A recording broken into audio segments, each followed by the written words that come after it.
ကံတရားဆိုတာကိုလုံးလိုက်လို့တစ်ဖက်သားအစဉ်ပြေသွားရင်အဲ့ဒီအစဉ်ပြေမှုဟာကိုယ်စီပြန်ရောက်ကံတရားရဲ့သဘောကိုလုံးတဲ့ဟာကိုယ်စီပြန်ရောက်မရောက်ဖဲမနေဘူးဟုတ်လားလမ်းမှာတင်ပျောက်သွားမယ်ဆိုတာမရှိဘူးပတ်စံတော့ပျောက်ချင်ပျောက်မှာဒီဟာမပျောက်ဘူးကုသိုလ်ကောင်းမှုကလုပ်ပြီးရင်ကိုယ်စီအဲ့တော့ကုသိုလ်လုပ်ပြီးဆိုရင်စိတ်ပါလက်ပါအကျိုးကိုသိပြီးတော့ကြိုးစားတော့မြတ်စွာဘုရားတောင်းဖို့အေးလှူတဲ့တန်းတဲ့ကုသိုလ်ကောင်းမှုလုပ်တယ်ဆိုတာတဲ့ဟိုလုပ်ငန်းကသေးတာမသေးတာ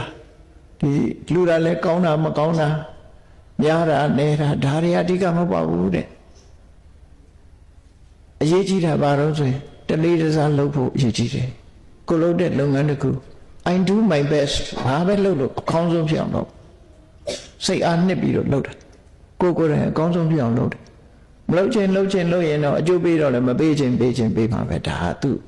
ဘယ်သူမှမလုပ်တာမဟုတ်ဘူးသူစိတ်စေတနာတိုင်းဖြစ်မှာစိတ်တိကတ္တဝဒါနန္တေတိကိုလုပ်တဲ့ဟာသူများချမ်းသာပါစေဆိုတဲ့စိတ်ထဲက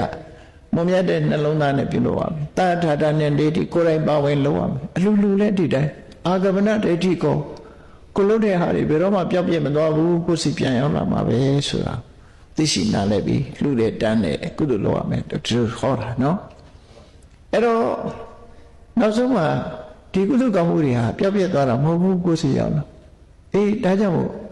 ကုသိုလ်ကောင်းမှုလုပ်ပြီးတဲ့ပုဂ္ဂိုလ်ဟာတဲ့ဒီဘဝမှာလည်းဝမ်းသာရတယ်နောက်ဘဝမှာလည်းဝမ်းသာရတယ်နောက်ဘဝဝမ်းသာတယ်နှစ်ဘဝလုံးဝမ်းသာရတယ်